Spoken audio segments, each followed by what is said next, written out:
الحمد لله الذي لا مانع لحكمه ولا ناقض لقضائه والصلاة على سيد أنبيائه وسند أوليائه وأحبابه المعارضين لأعدائه أما بعد فأعوذ بالله من الشيطان الرجيم بسم الله الرحمن الرحيم الف لام میم ذلك الكتاب لا ريب فيه هدى للمتقين الذين يؤمنون بالغيب ويقيمون الصلاة ومما رزقناهم ينفقون والذين يؤمنون بما أنزل إليك وما أنزل من قبلك وبالآخرة هم يوقنون أولئك على هدى من ربهم وأولئك هم المفلحون صدق الله مولانا العظيم إن الله وملائكته يصلون على النبي يا أيها الذين آمنوا صلوا عليه وسلموا تسليما الصلاة والسلام عليك يا رسول الله وعلى آلك وأصحابك يا حبيب الله الصلاة والسلام عليك يا عالم ما كان وما يكون وعلى آلك وصحابك يا مكين قلوب المؤمنين. معزز و محترم حاضرین و سامعین، ماہانہ درس قرآن کا آج تیسرا پروگرام ہے. آج سورہ بقرہ اس کا آغاز کریں گے. ابتدائی آیات کریمہ کا درس ہوگا اور آخر میں امیر المومنین خلیفۃ المسلمین یار غار یار مزار غمخوار نبوت حضرت سیدنا ابو بکر صدیق رضی اللہ تعالیٰ عنہ آپ کی خدمات جلیلہ کو خراج تحسین بھی پیش کیا جائے گا. قرآن کریم کی تفسیر کا طریقہ یہ ہوتا ہے کہ آیت کا شان نزول بیان کیا جاتا ہے. آیت کا شان نزول الگ بھی ہوتا ہے اور سورت کا شان نزول اجمالی طور پر بھی ہوتا ہے. اب اس سورہ مبارکہ کو اللہ تبارک و تعالی نے بھیجا، اس کی ضرورت کیا تھی؟ سورت کا نام ہے سورہ بقرہ. بقرہ عربی میں گائے کو کہتے ہیں. اس سورہ مبارکہ میں گائے کا قصہ بیان ہوا. بہت ساری چیزیں بیان ہوئی ہیں اور لیکن اس سورت کو منسوب کیا گیا گائے کے قصہ کی طرف. سورہ بقرہ یعنی گائے کے قصہ والی سورت. یہ سورت مدینہ منورہ میں نازل ہوئی. اس سورت کی ابتدا میں مومنین کی نشانیاں بیان کی گئی، متقین کی نشانیاں بیان کی گئی. اس کے بعد کافروں کا ذکر آیا، اس کے بعد منافقین کا ذکر آیا. اس وجہ سے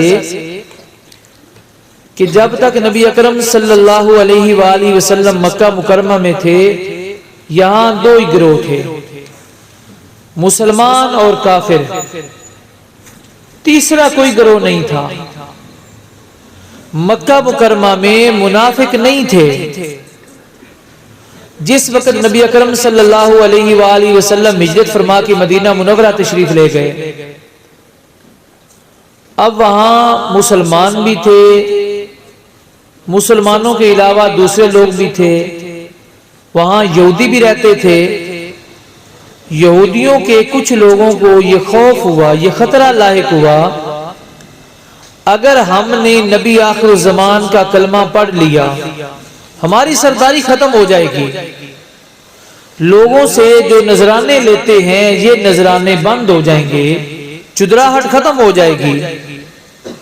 اب ان لوگوں نے ایک نیا راستہ بنایا کہ نہ تو کھل کر اسلام کی مخالفت کرو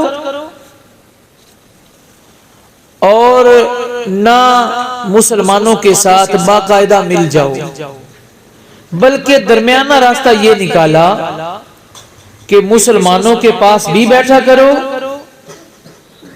اور کافروں کے پاس بھی بیٹھو۔ جب مسلمانوں کے پاس بیٹھو تو مسلمانوں کا ہو کر بیٹھو، ان کو یہ شو کرواؤ، یہ ظاہر کرواؤ کہ ہم تو مسلمان ہیں، تاکہ اسلام کا کچھ ظاہراً فائدہ حاصل کر لیں اور کافروں کے جو احکامات ہیں ان سے بچ جائیں۔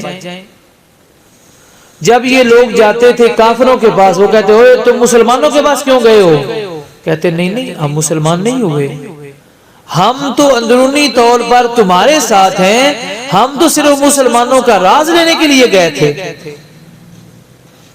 اس جماعت کا نام ہے جماعت منافقین۔ یہ مکہ مکرمہ میں منافق نہیں تھے، یہ سارے منافق بنے مدینہ منورہ میں پہنچ کر۔ وہاں ان کو خطرہ ہوا کہ ہماری سرداری چلی جائے گی، جو نذرانہ آتا تھا وہ بند ہو جائے گا، تو اس لیے ایک ایسی کامل صورت کی ضرورت تھی جو ہر گروہ کی نشاندہی کرے۔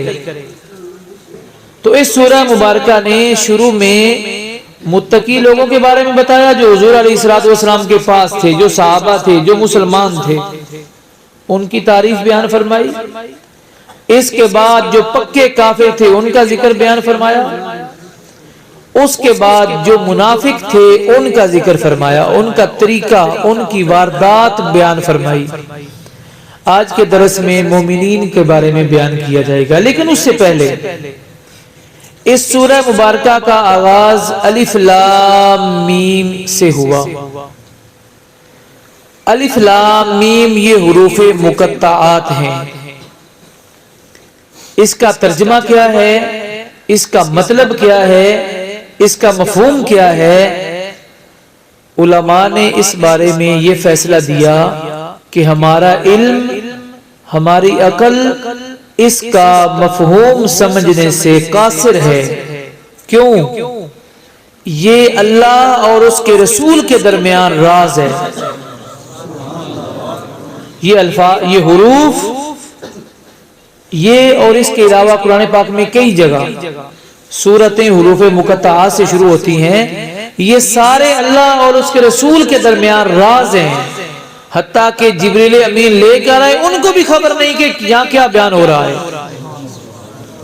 اب تو معاملہ آ گیا انٹرنیٹ کا، اس سے پہلے باقاعدہ خط لکھا جاتا تھا،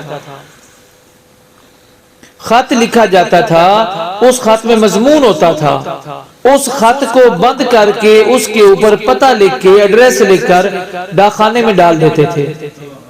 اب ڈاکیے نے خط پکڑا، اس نے اگلی منزل پر پہنچایا، وہاں جو ڈاکیا تھا اس نے اس کے اوپر ایڈریس پڑھا، اس نے اس بندے تک پہنچا دیا۔ اب جو خط کے اندر لکھا ہوا ہے یہ ڈاکیے کو نہیں پتا کیا لکھا ہوا ہے، بس ڈاکیے نے خط پکڑا، جس کا تھا اس کو دے دیا، اس نے امانت آگے پہنچائی۔ یہ مثال میں نے سمجھانے کے لیے بیان کی ہے۔ نبی اکرم صلی اللہ علیہ وآلہ وسلم کی طرف قرآن پاک آیا، یہ پیغام حضور کی طرف آیا، پیغام اللہ کی طرف سے آیا، پیغام لے کر جبریل امین آئے، تو جبریل کو بھی اس کی خبر نہیں کہ اس کا مطلب کیا ہے، کیونکہ جبریل امین نے یہ پیغام پہنچایا۔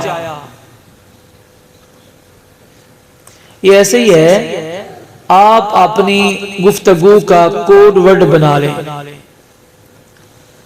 آپ کسی جانے والے کو یہ کہیں کہ فلاں دوست کو یہ لفظ بول دینا،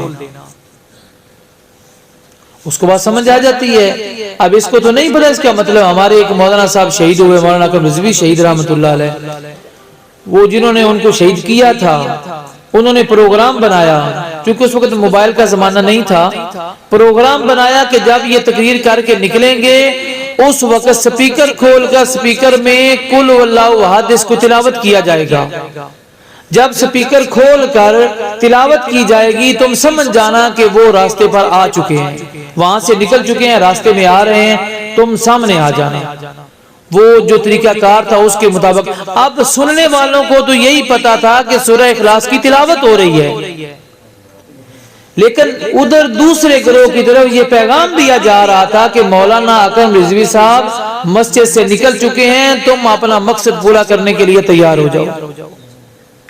دیکھا، یہ ہے کوڈ ورڈ، یہ ہے مخصوص لفظ، یہ مخصوص اشارہ ہے۔ یہ میں نے سمجھانے کے لیے دو مثالیں دی ہیں۔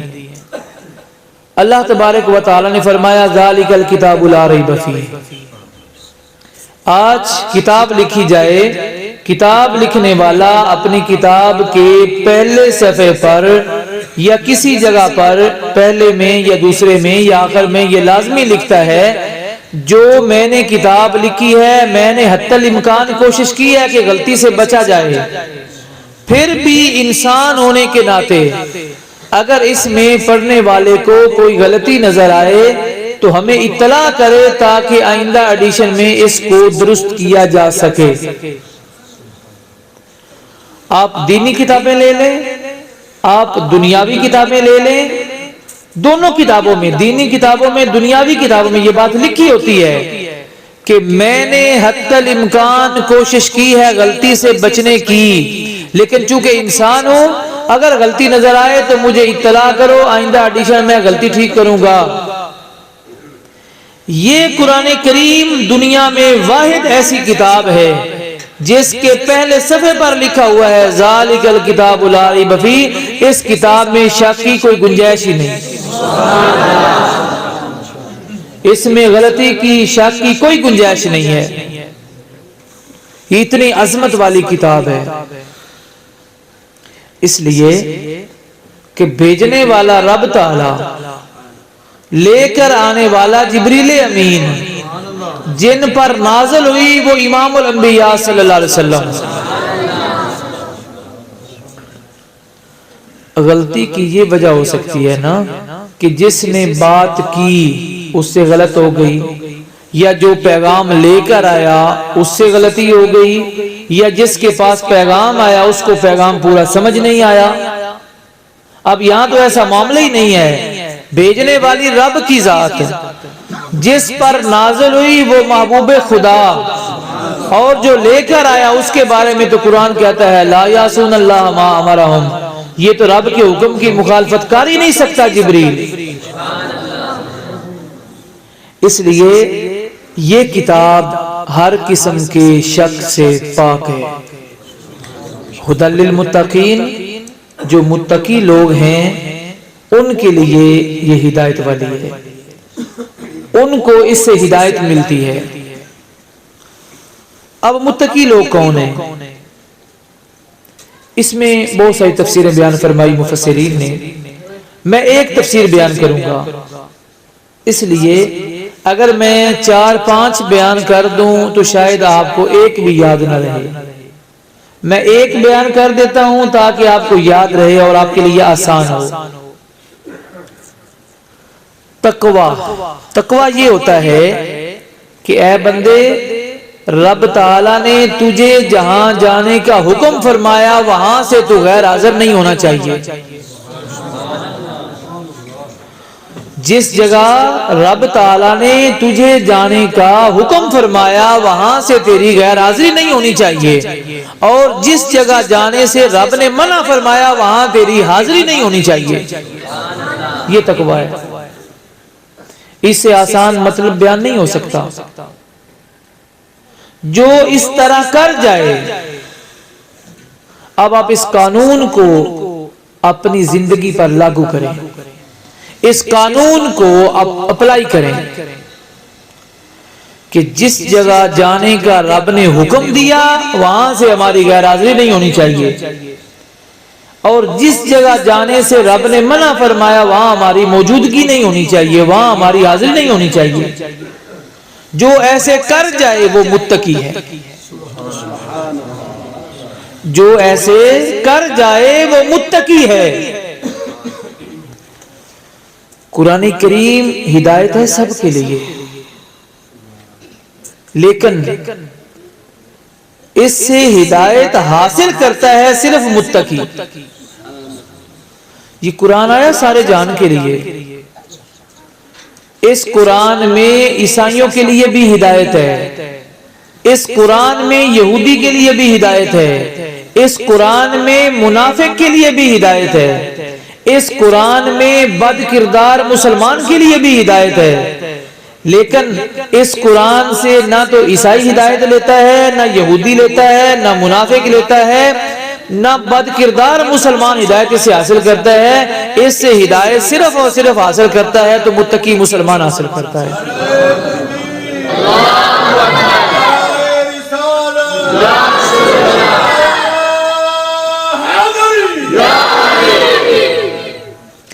اب متقی کیسے پتا چلے گا کہ فلاں بندہ متقی ہے؟ متقی کی نشانی کیا ہے؟ کیسے پتا چلے گا فلاں بندہ متقی ہے؟ اس کی 5 نشانیاں بیان فرمائی ہیں قرآن کریم نے۔ سب سے پہلی نشانی یہ ہے الذین یؤمنون بالغیب، متقی وہ ہیں جو غیب پر ایمان رکھیں، جو غیب پر ایمان رکھیں۔ اب غیب کیا ہوتا ہے؟ ویسے تو ایک ایک چیز پر کئی گھنٹوں بحث ہو سکتی ہے، لیکن وقت کے مطابق اور اس ماحول کے مطابق تفصیل کی ضرورت نہیں۔ غیب یہ ہوتا ہے جو چیز آپ حواس خمسہ کے ذریعے محسوس نہ کر سکیں، جو چیز آپ حواس خمسہ کے ذریعے محسوس نہ کر سکیں، جو حواس خمسہ کے ذریعے محسوس کر جائیں وہ غائب نہیں۔ مثلا آپ اپنی آنکھوں سے چیز دیکھ لیں، آپ زبان سے چکھ لیں، وہ آپ کے لیے غیب نہیں ہے۔ ایک آدمی نے مکہ شریف نہیں دیکھا ہوا، وہ دیکھ سکتا ہے، جو بندہ دیکھ کر آیا اس نے بتایا، لہذا مکہ غیب نہیں ہے۔ غیب وہ ہے جو حواس خمسہ کے ذریعے نہ پہچانا جا سکے۔ مثلا جنت ہم نے نہیں دیکھی، جنت غیب ہے۔ دوزخ نہیں دیکھی، غیب ہے۔ اب اس کو بندہ دنیا میں آنکھوں سے دیکھ بھی نہیں سکتا، جنت کو اس دنیا میں بندہ اپنی آنکھ سے دیکھ بھی نہیں سکتا۔ اللہ کی ذات غیب ہے، ہم نے اللہ کی ذات کو نہیں دیکھا۔ ہمیں تو اللہ کے محبوب نے بتایا کہ رب تعالیٰ موجود ہے، ہم نے کہا موجود ہے۔ اللہ کے محبوب نے بتایا رب ایک ہے، ہم نے کہا ٹھیک ہے جی رب ایک ہے۔ پل صراط ہوگا، میدان حشر قائم ہوگا، یہ غیب ہے۔ میدان حشر قائم ہوگا، یہ غیب ہے۔ وہاں ترازو رکھا جائے گا، اعمال تولے جائیں گے، یہ غیب ہے۔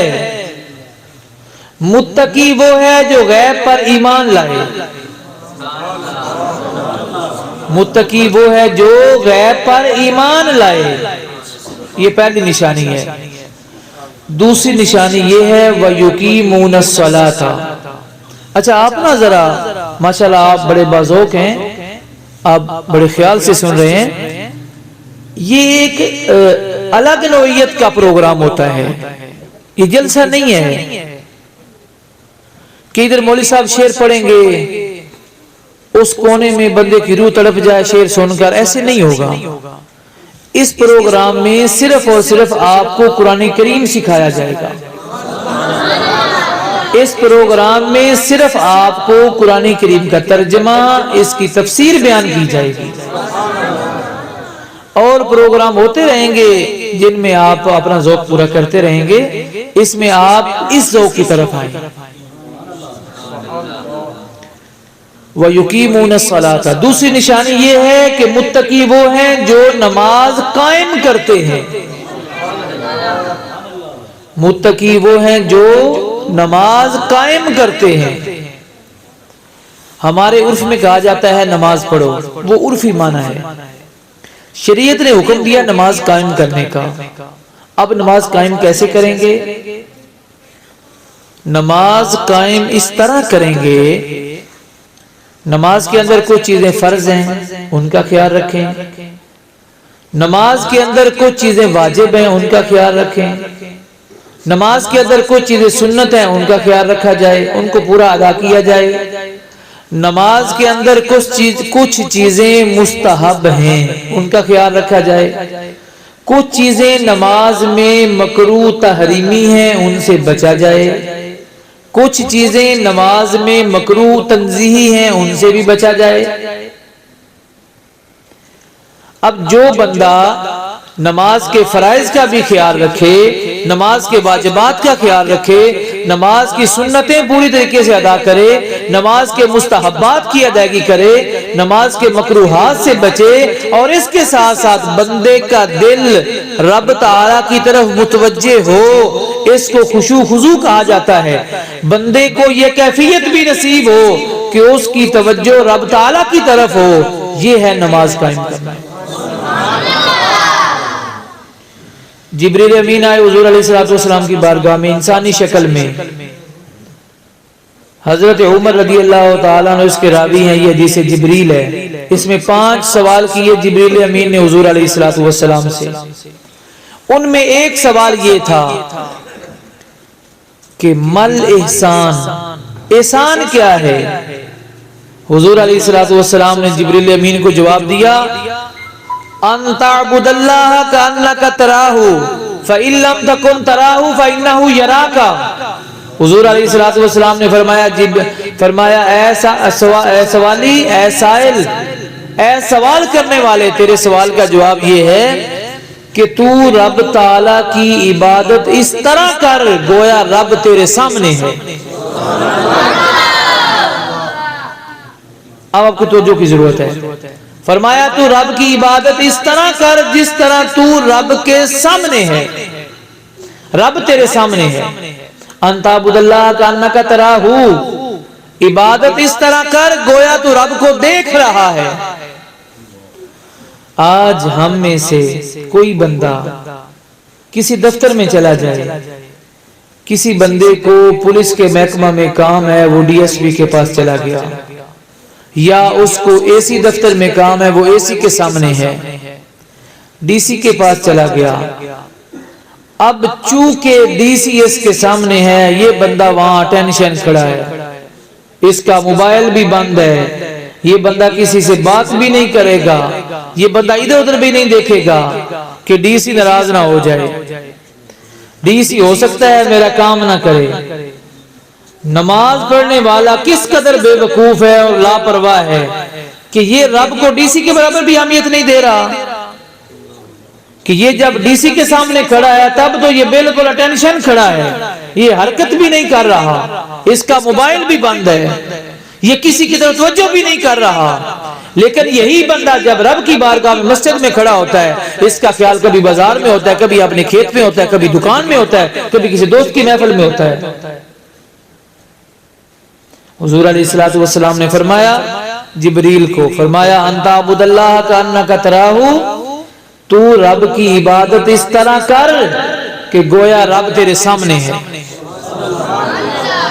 یعنی میں اس کو ذرا آسان کر دوں، اس کا یہ مطلب ہے کہ رب تعالیٰ کی عبادت تو اس طرح کر کہ رب تجھے نظر آ رہا ہو، تو جو تیرے اندر خوف کی کیفیت ہو، جو تیرا خشوع خضوع ہو، وہ تیرا ایسے ہونا چاہیے۔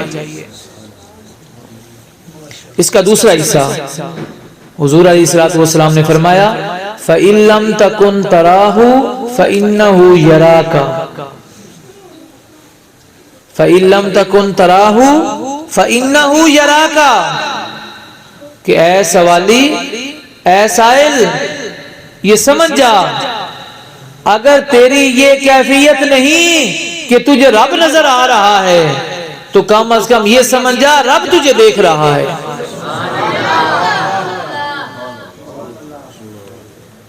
یہ ہے نماز قائم کرنا۔ اچھا، نماز میں اپنا خیال نماز میں رکھنا یہ بہت آسان ہے، مشکل نہیں ہے۔ اس کا طریقہ بتایا فقہا نے۔ اس کا طریقہ یہ ہے، بندہ نماز شروع کرے، اگر بندہ قیام کر رہا ہے تو اس کی نظر اس کے سجدے والی جگہ پر ہو، قیام کی حالت میں یہ اپنی نظر اپنی جائے سجدہ پر رکھے،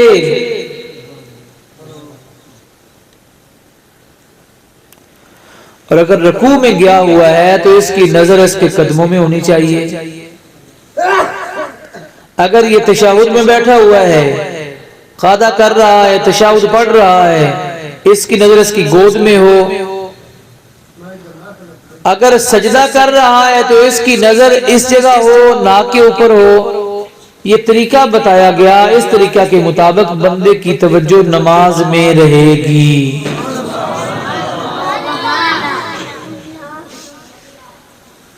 یار نماز تے کدی نہیں پڑھو نا، آج کل بندے موبائل پھڑیا ہوئے نا تے کولو ماں آواز چ مارے تے بندہ موبائل ایڈا کھبیا ہوندا ہے بھی ان پتہ ہی کوئی نہیں لگدا بھی میں ماں آواز ماری ہے۔ او مڑ جٹ بات ہو نا تین ماں کے سدیا سنیا کوئی نو اینج اس کنن اچھا جی بھی اینج بندہ موبائل ہی کھبیا پیا ہے بھی آواز آئی ہے تے بندے نے پتہ ہی نہیں لگا۔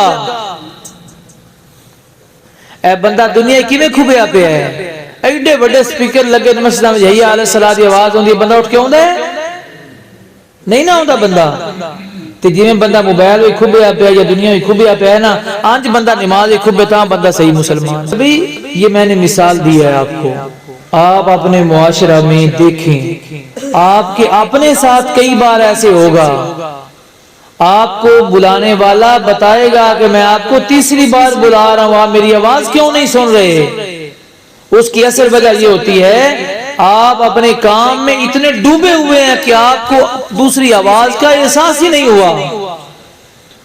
جب نماز کے بارے میں آپ کو یہ کیفیت نصیب ہوگی تب کامل مسلمان ہیں، تب آپ کی نماز کامل ہے۔ ورنہ ایک پریکٹس ہو رہی ہے، ایک ورزش ہو رہی ہے، آپ اٹھ رہے ہیں، بیٹھ رہے ہیں، اڑ رہے ہیں، یہ آپ کی ورزش ہو رہی ہے۔ اب کوشش کریں نماز میں آپ کو توجہ نصیب ہو، نماز میں آپ کو خشوع نصیب ہو، اس کی کوشش کریں۔ یہ ہے نماز قائم کرنا۔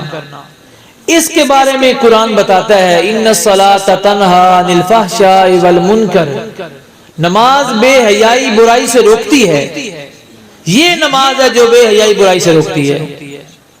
اگر بندہ جسمانی طور پر مصلی پر کھڑا ہے اور ذہنی طور پر وہ کسی اور کام میں لگا ہوا ہے، اس نماز کا کیا فائدہ ہے بندے کو؟ اچھا پھر یہ بندہ رب تعالیٰ کے ساتھ مذاق کر رہا ہے، نماز تو رب کی پڑھ رہا ہے، پھر یہ بندہ رب کو دھوکہ دے رہا ہے۔ یہ کیسا مسلمان ہے جو رب تعالیٰ کے ساتھ دو نمبری کر رہا ہے؟ بندہ دنیا میں دو نمبری کرتا کرتا دو نمبری میں اس قدر آگے نکل گیا کہ رب کے ساتھ دو نمبری کر رہا ہے مسجد میں کھڑے ہو کر۔ بندہ اپنا نماز کا ترجمہ بھی یاد کرے، اس لیے کہ جب تک آپ کو یہی نہیں پتا کہ آپ بات کیا کر رہے ہیں، کیا فائدہ ہوگا آپ کو بات کرنے کا۔ بندہ نے ابھی آپ نماز عشاء پڑھیں گے، آپ نماز عشاء میں جب وتر پڑھیں گے مسجد میں کھڑے ہو کر اللہ تعالیٰ سے وعدہ کریں گے کہ وَنَخْلَعُ وَنَتْرُكُ مَن يَفْجُرُكُ، جو تیری نافرمانی کرتا ہے ہم اس کو چھوڑ دیتے ہیں، ہمارا تعلق اس سے کوئی نہیں۔ او تو نکلن تو پہلے جفی ہوندے نال۔ یہ دو نمبری مسجد میں اور یہ دو نمبری رب تعالیٰ کے ساتھ، ایسی نماز کا کیا فائدہ ہوگا بندے کو کہ یہ روزانہ بندہ نماز عشاء میں رب سے جھوٹ بول رہا ہے۔ میں نے پرسوں غالباً ایک جگہ یہ بیان کیا تھا، تفسیر مظہری میں حدیث پاک موجود ہے، حضرت جابر بن عبداللہ رضی اللہ تعالیٰ عنہ اس کے راوی ہیں۔ حضور علیہ السلام ارشاد فرماتے ہیں بندہ جب نماز میں کھڑا ہوتا ہے اس کا خیال نماز سے ہٹ جاتا ہے، اللہ تبارک و تعالیٰ اس بندے کو واپس لاتا ہے، اس بندے کو رب تعالیٰ واپس لاتا ہے، اس بندے کا خیال دوبارہ نماز میں لگایا جاتا ہے۔ اگر یہ بندہ دوبارہ اپنی توجہ نماز سے ہٹا لے دکان پہ چلا گیا، مری میں چلا گیا، اگرچہ یہ مکہ مدینہ میں جائے نماز سے تو نکل گیا نا، نماز سے نکل گیا، مطلب ہے خیال اس کا چلا گیا۔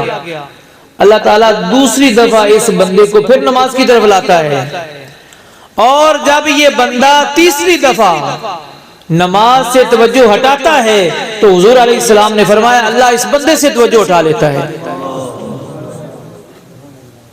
یہ ہے ہماری نماز کا معاملہ۔ اسی لیے نماز پڑھنے کا فائدہ نہیں ہو رہا کہ ہم بس پریکٹس کی اور چلے گئے۔ شریعت نے کہا نماز قائم کرو، ہم نماز قائم نہیں کرتے، ہم اب پریکٹس کی اور چلے گئے۔ جو قائم کرتے ہیں ان کو بے حیائی برائی سے روکتی ہے نماز۔ یہ دوسری نشانی ہے متقی لوگوں کی کہ وہ نماز قائم کرتے ہیں۔ نمبر 3، تیسری نشانی یہ ہے وَمِمَّا رَزَقْنَاهُمْ يُنْفِقُونَ۔ اللہ فرماتا ہے جو رزق ہم نے انہیں دیا وہ اس سے خرچ کرتے ہیں، جو رزق ہم نے انہیں دیا اس سے وہ خرچ کرتے ہیں۔ اب رزق کیا ہے؟ آج بندے نے یہ سمجھ لیا کہ رزق صرف پیسے کا نام ہے۔ رزق صرف پیسہ نہیں ہے، اللہ نے مجھے علم دیا یہ بھی رزق ہے، اور یہ پیسے والے رزق سے ہزاروں گنا بہتر ہے، یہ اس سے بڑا انعام ہے۔ اگر کسی بندے کو اللہ تعالیٰ نے یہ ملکہ عطا فرمایا ہے کہ یہ لوگوں کا تزکیہ نفس کر سکتا ہے تو یہ بھی رزق ہے۔ اچھا اخلاق رزق ہے، اچھی اولاد رزق ہے، صحت رزق ہے۔ اگر ایک بندے کے پاس صحت ہے، اس بندے کو تو قدر ہی نہیں صحت کی، جاؤ 2 دن اسپتال۔ یقین کرو میں لاہور میں شیخ زید اسپتال میں ایک مریض کا پتہ کرنے کے لیے گیا تو مجھے پتہ چلا کہ ہمارا ایک اور عزیز ہے ان کا مریض بھی ہے، میرا خیال ہے سروسز اسپتال میں ہم گئے تھے دوبارہ، سروسز میں ہم دوبارہ گئے تو میں نے جب مریضوں کی وہاں کیفیت دیکھی، یقین کرو میں نے خدا کا شکر ادا کیا کہ یا اللہ ہم تو بالکل ٹھیک ہیں، ہم تو بیمار ہیں ہی نہیں بالکل۔ بیمار تو یہ لوگ ہیں، کسی کو خوراک کی نالی لگی ہوئی ہے، کسی کو سانس کی نالی لگی ہوئی ہے، کسی کو پیشاب کی نالی لگی ہوئی ہے، کسی کی ٹانگ بندھی ہوئی ہے، وہاں کوئی ویل چیئر پر ہے، کوئی سٹریچر پر ہے، کوئی آئی سی یو میں ہے، کسی کو کوئی وینٹیلیٹر پر ہے، کسی کو آکسیجن لگی ہوئی ہے، پتہ نہیں کیا کیا معاملات ہیں۔ تو میں نے خدا کا شکر ادا کیا کہ ہم تو بالکل ٹھیک ہیں۔ اس کے بعد میں ہر وقت اللہ کا شکر ادا کر رہا ہوں کہ الحمدللہ میں ٹھیک ہوں، بالکل بالکل الحمدللہ۔ اس کے بعد بیمار تو وہ لوگ ہیں۔ لہذا اگر اللہ تعالیٰ نے آپ کو پیسہ دیا ہے تو اللہ کی راہ میں پیسہ خرچ کرو، اگر آپ کو اللہ نے علم دیا ہے تو دوسرے تک علم پہنچاؤ، اگر آپ کا اخلاق اچھا ہے تو دوسرے کا اخلاق ٹھیک کرو، اگر آپ کسی کو گناہوں کی دلدل سے نکال کر نیک بنا سکتے ہیں، اس کو تزکیہ نفس کہا جاتا ہے، آپ اس کو نیک بنائیں۔ پیران نظام کی یہی ڈیوٹی ہے حقیقت میں کہ وہ لوگوں کو گناہوں سے نکالیں اور نیکی کے راستے پر چلائیں۔ اگر وہ اس طرح نہیں کر رہے تو اپنی ڈیوٹی نہیں پوری کر رہے، اور اسی کو کرپشن کہا جاتا ہے۔ مطلب جس کی جو ڈیوٹی ہے وہ نہ کرے وہ کرپشن کر رہا ہے بندہ۔ مولوی کی ڈیوٹی تبلیغ کرنا ہے، مولوی تبلیغ نہ کرے تو کرپشن کر رہا ہے، صحیح تبلیغ نہ کرے تو کام خراب ہو گیا۔ اس لیے اللہ نے جو رزق دیا ہے، یہ آج میری بات پلے باندھ لو، رزق صرف پیسے کا نام نہیں ہے۔ اگر تجھے صحت ملی ہوئی ہے تو یہ بھی رزق ہے، اور اگر تیری بیوی نیک ہے تو یہ بھی اللہ کی طرف سے تجھے اچھا رزق ملا ہوا ہے، تیری اولاد نیک ہے تو یہ بھی رزق ہے۔ اللہ نے جو دیا، پیسے دیے تو پیسے اللہ کی راہ میں خیرات کرو، علم دیا علم کو تقسیم کرو، اور اللہ نے تجھے لوگوں کو نیک بنانے کا تبلیغ کا طریقہ بتایا ہے تو اس کو لوگوں تک پہنچاؤ۔ یہ متقی لوگوں کی نشانی ہے۔ تیسری بات کو ذرا مختصر کریں۔ اچھا میں بڑا حیران ہوتا ہوں کہ بندے کے پاس صحت بھی ہے، اولاد بھی ہے، سب کچھ ہے، بس پیسہ نہیں وہ فلانے بندے تو بڑا اللہ دا فضل ہے، میرے کو کوئی نہیں ہے۔ خدا کے بندے، جو صحت ہے ان لوگوں سے پوچھ جن کے بچے معذور ہیں، کروڑوں روپے اربوں روپے دے کر بھی صحت حاصل کرنا چاہیں، وہ صحت بازار سے نہیں خرید سکتے۔ رب کا نظام دیکھو، اس نے بنایا ہے، یہ ناک اس نے یہاں لگائی ہے۔ آپ 1,00,000 بار تجربہ کر لیں، آپ اس ناک کو یہاں لگائیں، اس کو یہاں سے کاٹ کے اس جگہ لگائیں، اس جگہ لگائیں، ہاتھ پہ لگائیں، اپنے گھٹنے پہ لگائیں، اپنی کمر پہ لگائیں، اپنے سینے پہ لگائیں، لیکن جس جگہ رب نے لگائی ہے جگہ اس کی یہی بنے گی، اس کے علاوہ کسی اور جگہ ٹھیک نہیں لگے گی۔ ہمارے لوگ عجیب و غریب ہیں، یہ بچے جو اسکول پڑھتے ہیں نا، یار بات پر اس کی ریزن کیا ہے، ہم اس کو نہیں مانتے، اس کی لاجک کیا ہے۔ او خدا کے بندے، شریعت کا حکم ہوتا ہے، اس کی ریزن اور لاجک کی طرف نہیں جاتے۔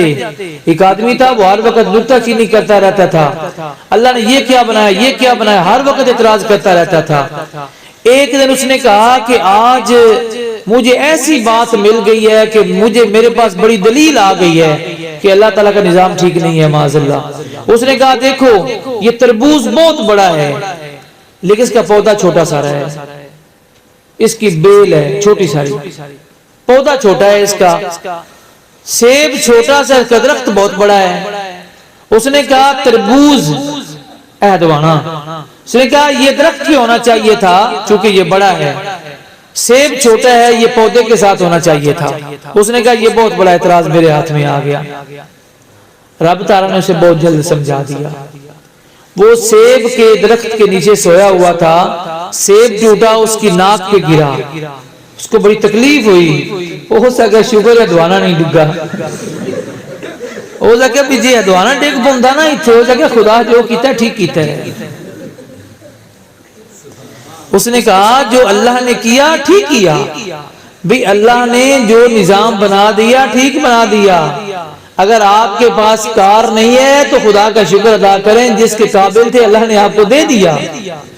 آپ کے پاس بڑی کوٹھی نہیں تو اللہ کا شکر ادا کرو، جس کے آپ لائق تھے اللہ نے آپ کو اس سے زیادہ دے دیا۔ جب بھی نعمت کا معاملہ ہو اپنے سے چھوٹے کو دیکھا کرو، اپنے سے بڑے کو نہ دیکھا کرو۔ اگر آپ کے پاس موٹر سائیکل ہے آپ اس آدمی کو دیکھیں جس کے پاس سائیکل ہے، پھر آپ کو موٹر سائیکل کی قدر ہوگی۔ اگر آپ کے پاس سوزوکی کار ہے تو آپ بڑی کار والے کسی کو نہ دیکھیں بلکہ آپ موٹر سائیکل والے کو دیکھیں کہ آج اتنی دھند میں برف جم رہی ہے، بندے کا خون جم رہا ہے، اس سردی میں موٹر سائیکل پر سوار کیسے سفر کرے گا۔ اس لیے آپ ہمیشہ اپنے سے چھوٹے کی طرف دیکھیں، اپنے سے بڑے کی طرف نہ دیکھیں، کیونکہ جو بندہ اوپر اٹھا کر منہ اٹھا کر چلتا ہے اس کو ٹھڈا لگتا ہے، وہ گر جاتا ہے۔ آپ ٹھڈے سے بچیں، آپ اوپر منہ اٹھا کر نہ چلیں، آپ سے جو کم ہے آپ اس کو دیکھیں۔ اگر آپ کا مکان 3-4 مرلے میں ہے تو آپ 10 مرلے والے مکان کو نہ دیکھیں، آپ اس کو دیکھیں جو کرائے پہ رہ رہا ہے، آپ کو قدر ہو جائے گی۔ اس لیے آپ اپنا معیار تھوڑا سا بدلیں، آپ اپنی ترجیحات بدلیں۔ یہ 3 نشانیاں ہوگی متقین کی۔ چوتھی نشانی یہ ہے الذین یؤمنون بما انزل الیک وما انزل من قبلک۔ چوتھی نشانی یہ ہے اے حبیب جو آپ پر اتارا گیا اس پر وہ ایمان لاتے ہیں۔ علماء فرماتے ہیں یہ آیت حضور علیہ السلام کی ختم نبوت پر دلیل ہے۔ یہ آیت کریمہ اس بات پر دلیل ہے کہ حضور اللہ کے آخری نبی ہیں۔ وہ کیسے؟ وہ اس طرح کہ قرآن پاک نے فرمایا بما انزل الیک وما انزل من قبلک، اے حبیب جو آپ پر اتارا گیا جو آپ سے پہلے اتارا گیا۔ اگر حضور کے بعد کسی نبی نے آنا ہوتا یا کوئی کلام الہی اترنا ہوتا تو اللہ تعالیٰ یہ بھی فرماتا کہ اے حبیب جو آپ پر اتارا گیا جو آپ کے بعد اتارا جائے گا اس پر بھی ایمان۔ یہ نہیں فرمایا گیا، فرمایا گیا جو آپ پر اتارا گیا جو آپ سے پہلے اتارا گیا۔ یہ آیت اس بات کی دلیل ہے کہ یہ کتاب آخری آسمانی کتاب ہے، حضور آخری نبی ہیں۔ یہ چوتھی نشانی ہے، اور پانچویں نشانی یہ ہے وَبِالْآخِرَةِ هُمْ يُوقِنُونَ، متقی لوگ وہ ہیں جو آخرت پر یقین رکھتے ہیں، یعنی یہ ہماری زندگی ختم ہو جائے گی، اس کے بعد اللہ تبارک و تعالی ہمیں دوبارہ زندہ کرے گا۔ اب جو بندے قبروں میں چلے گئے ان کو اٹھایا جائے گا، ان کا پھر حساب لیا جائے گا۔ یہ فرشتے جو میں بول رہا ہوں، جو آپ بولیں گے، یہ فرشتے لکھیں گے، یہ ایک رجسٹر تیار ہوگا، یہ ہمارے سامنے کیا جائے گا۔ بندے کو کئی باتیں یاد ہی نہیں ہوں گی، رجسٹر دیکھتا جائے گا، اس کو باتیں یاد آتی جائیں گی۔ اس وقت پریشان ہوگا تو پریشان ہو کر کہے گا مالی ھذا الکتاب لا یغادر صغیرۃ ولا کبیرۃ الا احصاها فوجدوا ما عملوا حاضرا۔ اس وقت کہے گا ہائے اس کتاب کو کیا ہو گیا، اس نے تو میرا کوئی چھوٹا بڑا گناہ چھوڑا ہی نہیں، ہر چیز اس میں موجود ہے۔ اب علماء فرماتے ہیں کہ صغیرتن ولا کبیرتن، پہلے صغیرہ کا ذکر ہے پھر کبیرہ کا ذکر ہے۔ اس میں راز یہ ہے کہ صغیرہ گناہ سے ہی کبیرہ بنتا ہے، صغیرہ گناہ سے ہی کبیرہ بنتا ہے۔ جیسے ایک بندے کو نزلہ لگ جائے، زکام لگ جائے، اگر اس کا علاج نہ کروایا جائے تو یہی نزلہ زکام بخار بن جاتا ہے، پہلے چھوٹا ہوتا ہے پھر بڑا بن جاتا ہے۔ یہی نزلہ زکام اس کا بندوبست نہ کیا جائے تو یہ بخار کی شکل اختیار کر جاتا ہے۔ یہ چھوٹا گناہ، یہ گناہ صغیرہ، اگر اس کو نہ چھوڑا جائے، اس کو چھوڑنے کا اہتمام نہ کیا جائے تو بار بار کرنے سے یہی کبیرہ بن جاتا ہے۔ یہ سارا کچھ موجود ہوگا۔ اب جب بندہ فوت ہو جائے گا، قبر میں چلا جائے گا، کچھ مطلب قبر میں ایسے معاملات بھی ہوتے ہیں، جسم ختم ہو جاتا ہے صرف ہڈیاں باقی بچتی ہیں، کچھ ایسے ہوتا ہے کہ بندہ جو ہے وہ قبر میں مطلب ہے وہ صحیح سلامت رہتا ہے اللہ کے فضل سے، کچھ بالکل ٹھیک رہتے ہیں، کچھ کیڑے مکوڑے کھا بھی جاتے ہیں۔ اب کچھ ایسے ہوتا ہے بندے قبر میں جاتے ہی نہیں، مثلا بم دھماکہ میں بندہ فوت ہو گیا یا جانور کھا گیا، کوئی ایسا معاملہ بھی بن جاتا ہے۔ اب ان کو بندوں کو کیسے زندہ کیا جائے گا؟ بندے کے جسم میں ایک ہڈی ہے، جس ہڈی کو آپ حرام مغز بھی کہتے ہیں، اس ہڈی کو عربی میں عجب الذنب کہا جاتا ہے۔ بلا شبہ یہ ایسی ہے جیسے آج کے دور میں کسی جگہ جہاز تباہ ہو جائے، جہاز سارا تباہ ہو جائے لیکن اس کے باوجود جہاز کے اندر ایک پرزہ ہوتا ہے، بلیک باکس اسے کہا جاتا ہے۔ سارا جہاز تباہ ہو جائے وہ بلیک باکس تباہ نہیں ہوتا۔ جہاز پہاڑ سے ٹکرا جائے، جہاز کو آگ لگ جائے، جہاز کو میزائل مار دو، بلیک باکس تباہ نہیں ہوتا۔ اس کے اندر مکمل ریکارڈنگ ہوتی ہے کہ جہاز کا پائلٹ آخری وقت میں جب جہاز تباہ ہوا کیا باتیں کر رہا تھا، کس سے بات کر رہا تھا، جہاز کو کسی نے ہیک کیا ہے، اس کو کسی نے مطلب اپنے قبضے میں لیا ہے، یا یہ جہاز کسی فنی خرابی کی وجہ سے خراب ہوا ہے، یہ سارا اس بلیک باکس سے پتہ چلتا ہے۔ جہاں جہاز تباہ ہوتا ہے گورنمنٹ کی ٹیم آتی ہے، سب سے پہلے یہ اس کو تلاش کرتے ہیں اس کا بلیک باکس کہاں ہے، اس کو پھر چلاتے ہیں، اس سے پتہ چل جاتا ہے۔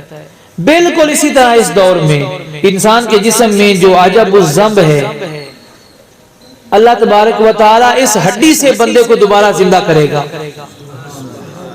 ایک کو جانور کھا گئے، یا جس طرح یہ پرانی جنگوں میں ہوتا رہا، بازو زخمی ہو گیا، دوسرا بازو زخمی ہو گیا، سر کٹ گیا، مطلب ہے سر ادھر پڑا ہے بازو ادھر ہے، اس طرح کے معاملات، یا جانور کھا گئے تو جس جگہ بندے کی یہ ریڑھ والی ہڈی، اس کا آخری حصہ جس کو حرام مغز کہا جاتا ہے، جس جگہ یہ موجود ہے، اللہ تبارک و تعالی اس ہڈی پر بندے کو دوبارہ زندہ کر دے گا، پھر حساب لے گا بندے سے۔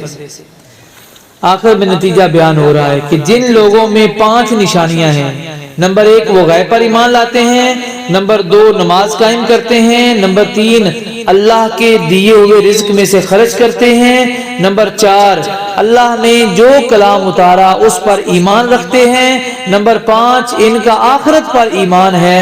اللہ فرماتا ہے اولئک علی ھدی من ربہم، جن میں یہ 5 نشانیاں ہیں وہی ہدایت والے ہیں۔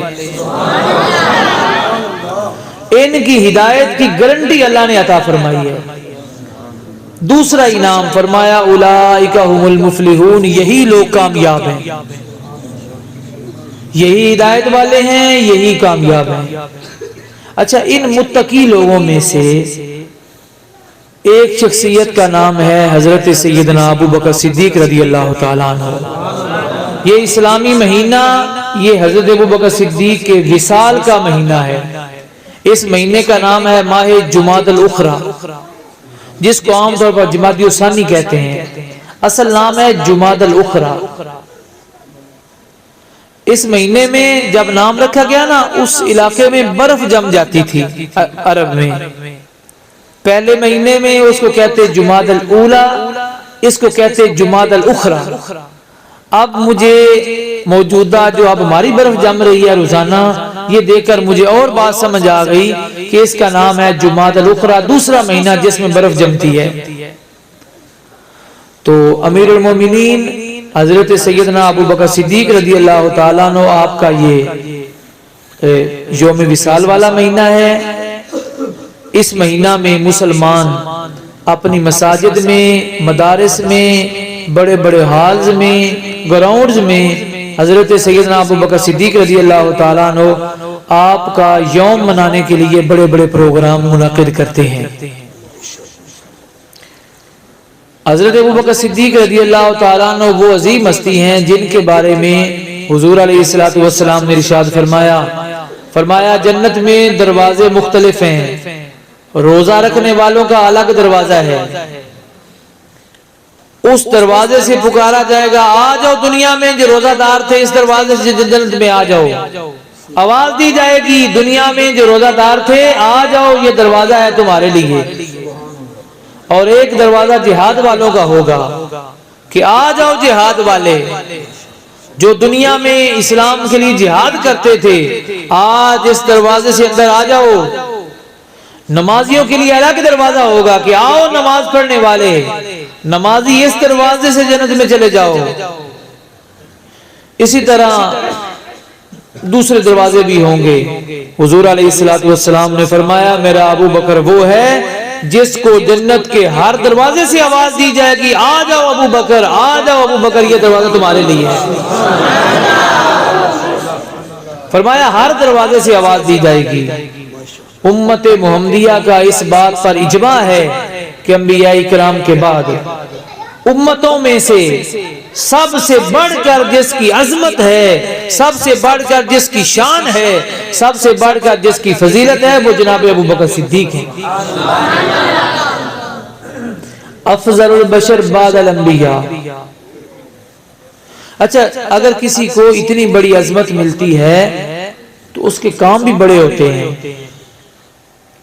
میرے استاذ گرامی اللہ تعالیٰ ان کو لمبی عمر عطا فرمائے، انہوں نے ارشاد فرمایا کہ سیدنا ابو بکر صدیق رضی اللہ تعالیٰ عنہ آپ نے اسلام کی خاطر جتنے دینار دیے، جو درہم دیے، مطلب ہے جو پیسہ دیا، اگر جو دینار چونکہ سونے کا سکہ ہوتا تھا، اگر اس کو موجودہ دور میں گرام یا کلو میں تبدیل کیا جائے تو 4 من 10 کلو سونا بنتا ہے جو ابو بکر صدیق نے اسلام کی خدمت کے لیے پیش کیا۔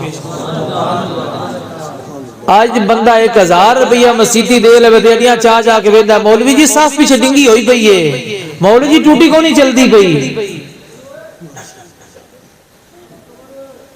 جس بندے دے کول آج ارباں روپے نے وہ بندہ 10,000 دے کے مسجد نہیں راضی، وہ اپنے سارے کام کر رہے ہیں جو دے لے 10,000 وہ مولوی نہ اڈیاں چاہ جا کے گھردا ہے۔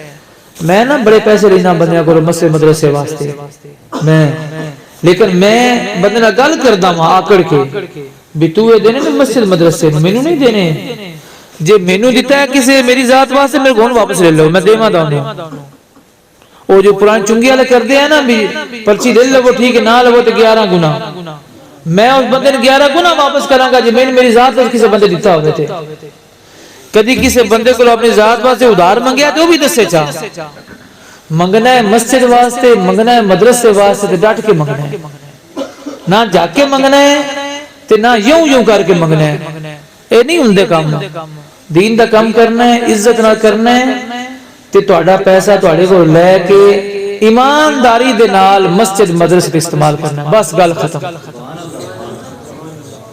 اس تو بعد اگے نہیں بنوایا بے جی وہ خوشامدہ نہیں ہوندیاں ساڈے کولوں جدو اپنی ذات منگیا نہ دیا جائے حضرت ابوبکر صدیق رضی اللہ تعالیٰ عنہ اگر آپ کو یہ عظمت ملی ہے تو آپ نے اسلام کی خاطر 4 من 10 کلو سونا اتنی بڑی مقدار میں پیسہ راہ خدا میں خرچ کیا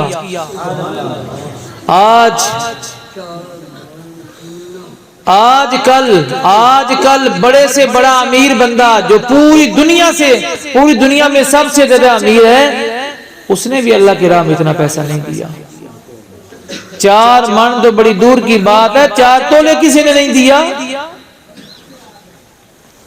ابو بکر صدیق رضی اللہ تعالیٰ عنہ جب آپ کا دور خلافت تھا ختم ہوا حضرت حافظ الحدیث امام جلال الدین سیوطی رحمۃ اللہ علیہ نے لکھا ہے حضرت عمر خلیفہ بنے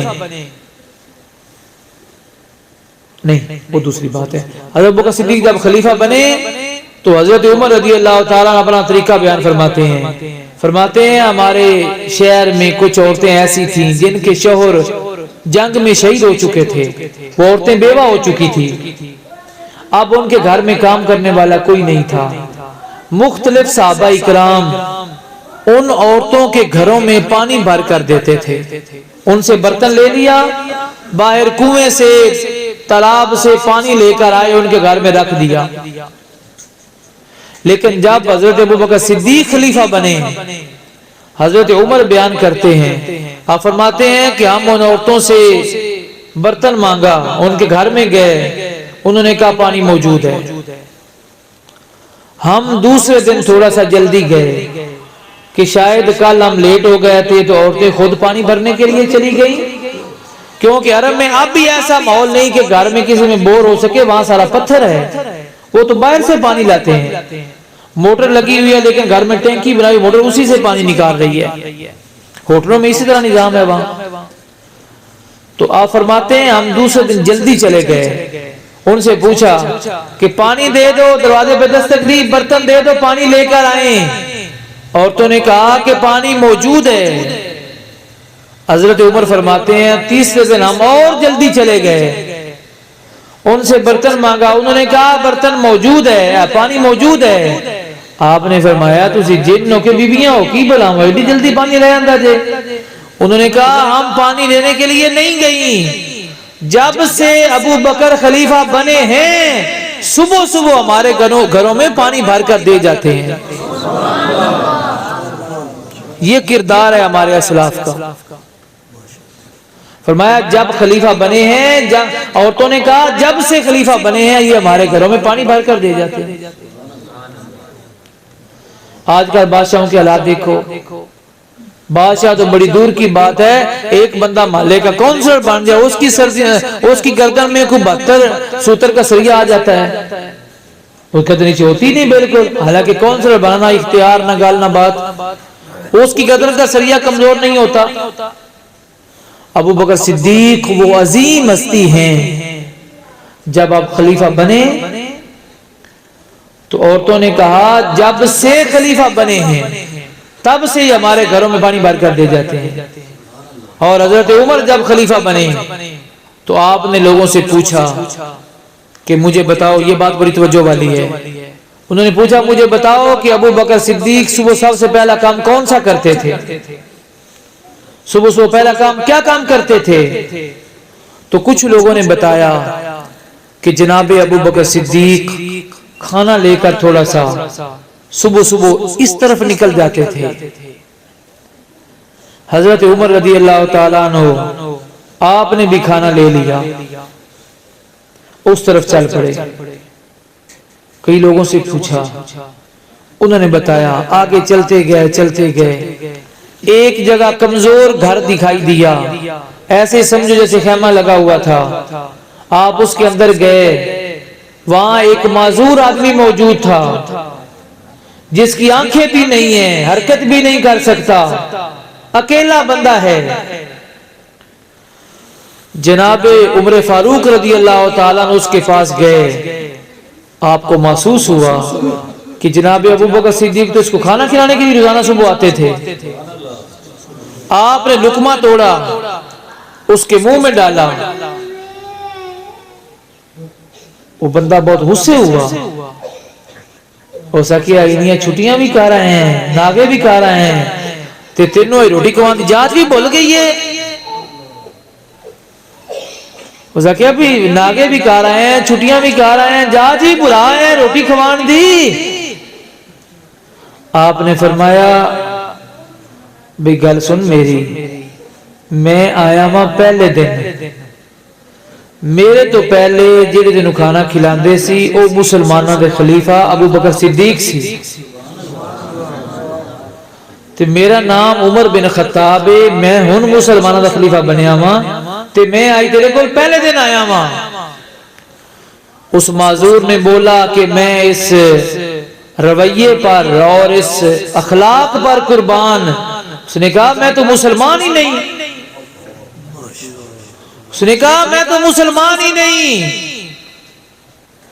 جو مجھے روزانہ کھانا کھلاتے تھے وہ مسلمانوں کے خلیفہ تھے، وہ ابو بکر صدیق تھے، اسلام اتنا پیارا دین ہے۔ اس نے کہا میں بھی کلمہ پڑھتا ہوں اور مسلمان ہوتا ہوں۔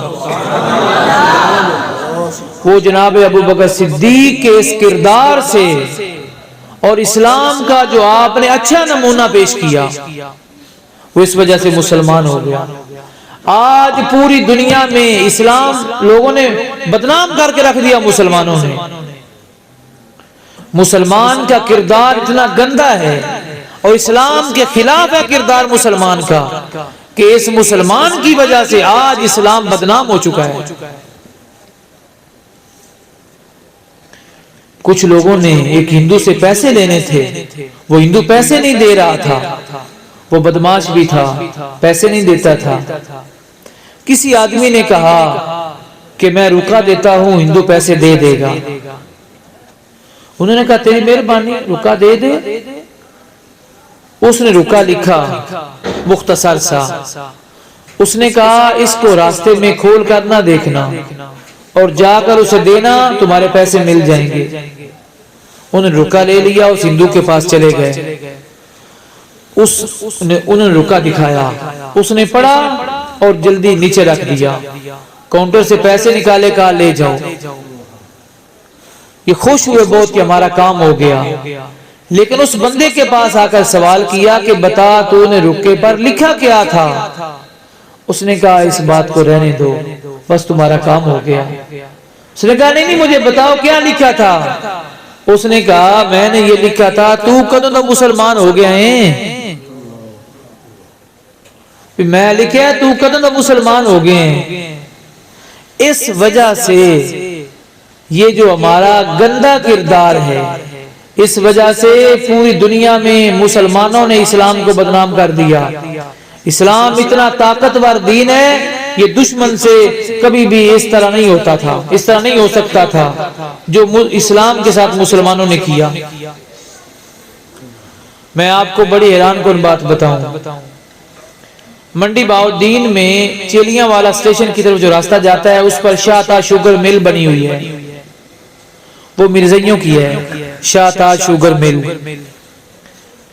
آپ کسی مسلمان کی شوگر مل میں گنا لے کر جائیں، آپ اس کو وہاں گنا دے دیں، مسلمان آپ کو پیسے دیتے ہوئے ذلیل کر دے گا۔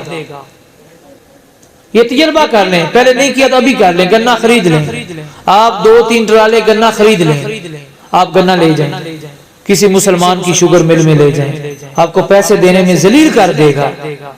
لیکن آپ شاہ تاج شوگر مل جو مرزائی کی ہے، آپ وہاں چلے جائیں، وہاں 3 کنڈے لگے ہوئے ہیں، پہلے سے آپ کا وزن ہوگا، دوسرے سے ہوگا، تیسرے سے ہوگا، اگر تینوں کا ایک وزن ہے اس کے بعد آپ کو سلپ مل جائے گی، آپ کا وہاں مال جمع ہو جائے گا۔ وہ کہیں گے آپ کو دوبارہ ادھر آنے کی ضرورت نہیں، فلاں ڈیٹ کو آپ کے علاقے میں جو یو بی ایل ہے وہاں سے یہ سلپ دکھا کر اپنے پیسے لے لینا۔ اور مجھے تاجروں نے بتایا ہے کہ ان لوگوں کو دوبارہ بینک میں نہیں جانا پڑتا، وہ سلپ لے کر یونائٹڈ بینک میں صرف ایک دفعہ جاتے ہیں مقررہ تاریخ پر، ان کو پیسہ مل جاتا ہے۔ اب بتاؤ، ہم مرزائی کو غیر مسلم تو کہتے ہیں، ہم اس کو کافر تو کہتے ہیں، لیکن کردار بتاؤ، اس نے کافر ہو کر اپنا کردار ٹھیک رکھا ہے، لیکن مسلمان ہو کر اس مسلمان نے اپنا کردار اتنا خراب کیا، اس مسلمان نے اسلام کو بدنام کر دیا۔ میں ایک لمبا عرصہ سے یہ باتیں کر رہا ہوں۔ میں ستمبر 2005 میں نے جمعہ پڑھانا شروع کیا، باقاعدہ جمعہ، ستمبر 2005 میں۔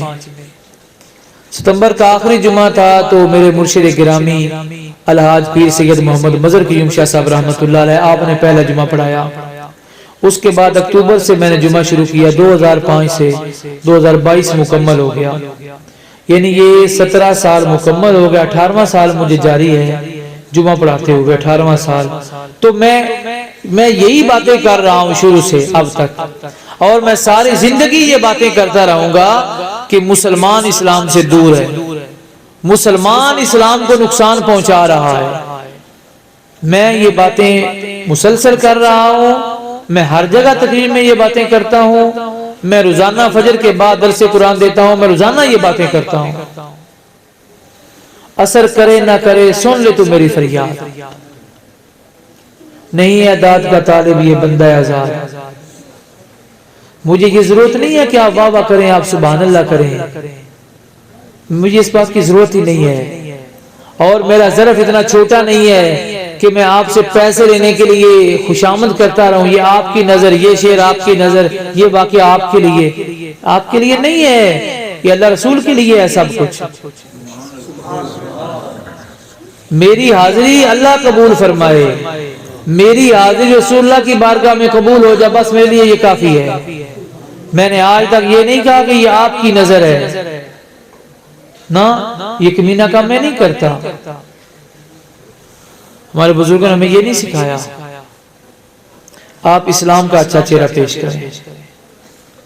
جناب ابو بکر صدیق رضی اللہ تعالیٰ عنہ، آپ نے اسلام کا اتنا خوبصورت چہرہ پیش کیا کہ وہ معذور آدمی، وہ مسلمان بھی نہیں تھا، آپ کسی نوکر کو بھی بھیج سکتے تھے، جاؤ فلاں بندے کو کھانا کھلا دو، لیکن آپ کمال کی بات یہ ہے، آپ 2 سال 5 مہینے خلیفہ رہے، آپ 2 سال 5 مہینے اس کو کھانا کھلاتے رہے، لیکن ایک دن بھی نہیں بتایا کہ میں مسلمانوں کا خلیفہ ہوں۔